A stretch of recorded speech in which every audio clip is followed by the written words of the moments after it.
नमस्कार बच्चों, कैसे हो आप सब। मैं आशा करती हूँ कि आप सब ठीक होंगे। तो बच्चों, मैं आपको कुछ सवाल पूछूंगी, उसका आपको जवाब देना है। पहला प्रश्न, वर्षा किस माह यानी महीने में होती है? तो जून और जुलाई महीने में होती है। तो आपको वर्षा कैसी लगती है? अच्छी लगती है।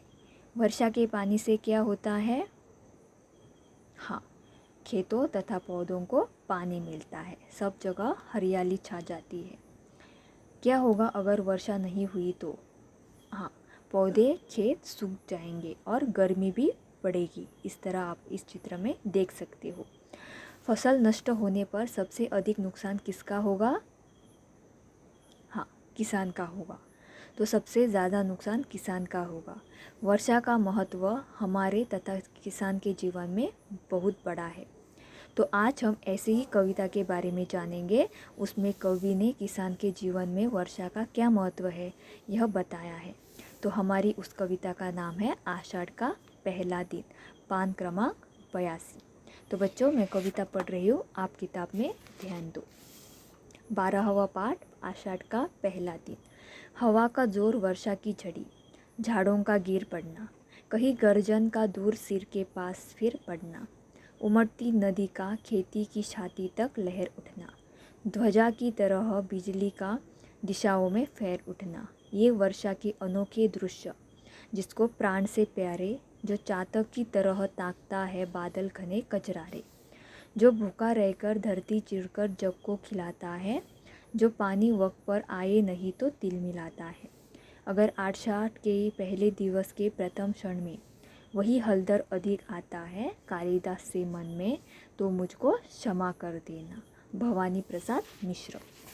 तो बच्चों, यहाँ पर कवि कहता है कि आषाढ़ में सबसे पहली बारिश आती है, इसका इंतज़ार किसान करता है। वह इसलिए इंतज़ार करता है क्योंकि उसके जो सूखे खेत है, जहाँ उसने फसल उगाई है, उसे तभी वह फसल हो पाएगी जब वर्षा होगी। तब इस कविता का अब हम स्पष्टीकरण देखेंगे। वर्षा होने के कारण तेज़ हवा बह रही है और झड़ी मतलब हल्की वर्षा हो रही है। हवा के कारण झाड़ यानी पौधों का समूह है गिर पड़ता है। बादलों का गर्जन होता है मतलब गरजते हैं, गड़गड़ाहट होता है, और उसी की वजह से बिजली गिरती है। जब ज़्यादा बारिश होती है तब नदी उमड़ती है और पानी खेतों तक पहुंच जाता है। ध्वजा मतलब झंडा की तरह बिजली चारों दिशाओं में लहर उठती है। तो बिजली किसकी तरह चारों ओर फैरती है? हाँ, ध्वजा की तरह बिजली चारों दिशाओं में फैरती है। तो बिजली की कोई एक निश्चित दिशा नहीं होती। सब वर्षा के अनोखे मतलब कभी न देखे हुए दृश्य है। वह सबसे अधिक किसको प्यारे है?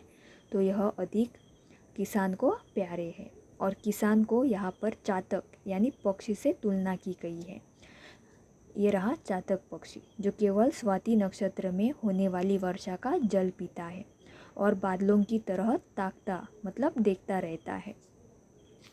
तो कवि ने यहाँ पर किसान की तुलना किससे की है? हाँ, कवि ने यहाँ पर किसान की तुलना चातक पक्षी से की गई है। क्यों की गई है? क्योंकि किसान भी वर्षा का इंतज़ार बादलों की ओर देखकर करता है, जो खुद भूखा रहता है, धरती को चीरकर अनाज उगाता है और जग यानी दुनिया का पेट भरता है। अगर वर्षा समय पर नहीं आई तो फसल, खेत, पौधे सूखकर मर जाएंगे।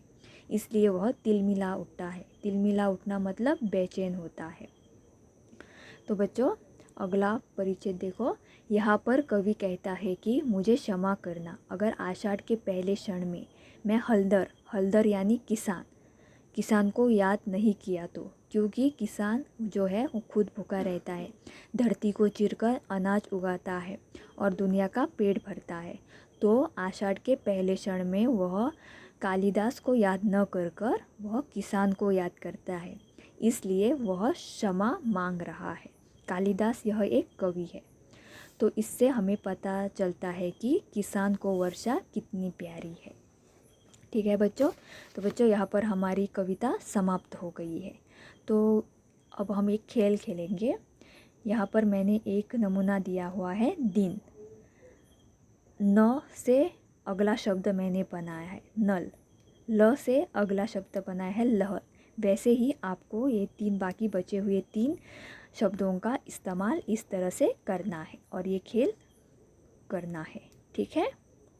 तो इस कविता से के द्वारा हमने क्या सीखा कि हवा की वजह से वर्षा की झड़ी होती है, बिजली का गर्जन होता है, बिजली ध्वजा की तरह चारों तरफ फैलती है, किसान चातक की तरह काले बादलों को निहारता है, किसान भूखा रहता है और हमारा पेट भरता है। तो ये कुछ प्रश्न है, आपको इसे करना है। ठीक है।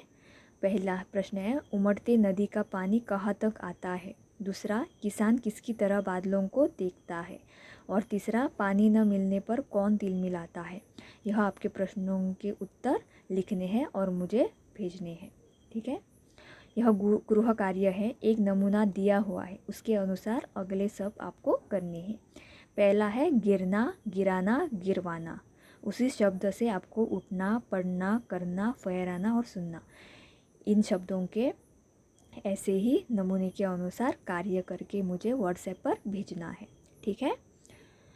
ये स्वाध्याय है, तुम अपनी कक्षा में जब पहले दिन आए थे तो उस दिन क्या क्या हुआ था उसकी याद बनानी है और अपना अनुभव 10 वाक्यों में लिखकर अपने कॉपी पर लिखना है और मुझे भेजना है। ठीक है।